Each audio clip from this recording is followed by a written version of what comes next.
میرے رسول پاک علیہ السلام نے فرمایا کہ جب رب نہ مانے تو پھر وہ کمزوروں کے صدقے مان جاتا ہے، پھر وہ ضعیفوں کے صدقے مان جاتا ہے۔ فرمایا اللہ تم سے بارشیں روکنا چاہتا ہے، پر تمہارے ضعیفوں، کمزوروں، غریبوں کے صدقے، مجبوروں کے صدقے وہ تم پر بارشیں برساتا ہے۔ حضور فرماتے ہیں کچھ ایسے لوگ ہوتے ہیں کہ ان کے بالوں میں خاک پڑی ہوتی ہے، چہروں پہ مٹی الجھے ہوئے ہوتے ہیں، لیکن اگر وہ اللہ پہ قسم کھا لیں تو اللہ ان کی قسم بھی پوری کر دیتا ہے، قسم بھی۔ حضرت عبداللہ ابن مبارک فرماتے ہیں، ابن قدامہ نے لکھا ہے، فرماتے ہیں بارش نہیں ہوتی تھی مکے میں، قحط پڑ گیا تو سب لوگ مسجد الحرام سے باہر کھلی جگہ میں نکلے دعا کرنے کے لیے، سب اپنی اپنی دعائیں کر رہے تھے، تو میں تھوڑا باہر ہوا تو اچانک ایک غلام آیا، کالا سیاہ رنگ، 2 رکعتیں نماز پڑھ کے تو ہاتھ پھیلائے تو کہنے لگا اللہ مجھے پتہ ہے یہ جو کچھ بھی ہوا ہے میری نافرمانیوں کی وجہ سے ہوا ہے۔ تو ناراض ہو گیا نا، تو نے بارش روک لی، ناراض ہو گیا نا، ہمیں سبق سکھانا چاہتا ہے نا، یہ کسی اور کی وجہ سے نہیں، یہ صرف میری نافرمانیوں کی وجہ سے ہوا۔ اللہ رحم فرما، تیرے بندے تھوڑی سی بھی سختی برداشت کرنے کی طاقت نہیں رکھتے، کمزور ہیں، ڈر جاتے، غلام ہے، دعائیں مانگ رہا ہے۔ حضرت عبداللہ ابن مبارک فرماتے ہیں اس نے چہرے پہ ہاتھ پھیرے تو کالی گھٹائیں چھا گئی، بارش ہونے لگی، میں اس کے پیچھے گیا، اس کا گھر ڈھونڈ آیا، تعاقب کیا، پیچھا کیا، گھر میں نے تلاش کر لی، اور گھر کو تلاش کر کے جب میں واپس آیا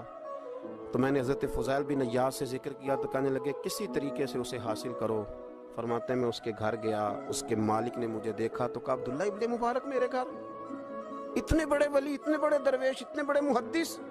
میں نے کہا تیرا غلام چاہیے، اس نے کئی غلام دکھائے، میں نے کہا نہیں یہ نہیں، اس نے کہا یہ بڑے بڑے اچھے ہیں، کوئی سے بھی آپ لے لیں، خرید لیں، میں نے کہا نہیں۔ پھر وہ لاغر صاحب، وہ کمزور صاحب، وہ ضعیف سا نکل کر کے آیا، میں نے کہا یہ مجھے دے دو، تو کہنے لگا یہ تو بیچارہ بے ضرر سا آدمی ہے، کیا لے کے کریں گے؟ میں نے کہا نہیں مجھے یہی چاہیے۔ میں اس کو ساتھ لے کے چلا تو راستے میں پوچھنے لگا آقا میرے اندر تو کوئی ایسی بات نہیں تھی، مجھے کیوں خریدا؟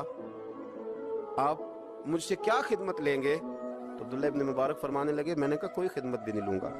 میں تو خود تیری خدمت کروں گا، میں تیرا بیاہ کراؤں گا، تیرے لیے مکان بناؤں گا، میں تیری خدمت کروں گا، میں تیرا اور تیرے رب کا رشتہ دیکھ چکا ہوں، میں تیرا اپنے مالک کے ساتھ جو تعلق ہے اسے دیکھ چکا ہوں۔ کہتے میں نے یہ لفظ کہے تو مجھے کہنے لگا 2 رکعتیں پڑھ لوں، اب مجھے لے جانا پر 2 رکعتیں پڑھ لوں؟ کہتے میں نے کہا پڑھ لو، تو 2 رکعتیں پڑھنے کے بعد میری طرف دیکھ کے کہنے لگا آقا مجھے اپنا حق معاف کر دینا، میں خدمت نہیں کر سکا۔ پھر کہنے لگا اللہ راز تو کھل گیا، اے اللہ راز تو کھل گیا،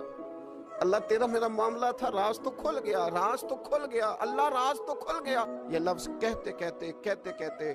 اس شخص نے کلمہ پڑھا اور اس کی روح پرواز کر دی۔ تو کبھی ان کمزوروں کے ذریعے بھی اللہ کو منایا جا سکتا ہے، تو رب کو منانے کی کوشش کریں، اس کے حضور عجز کی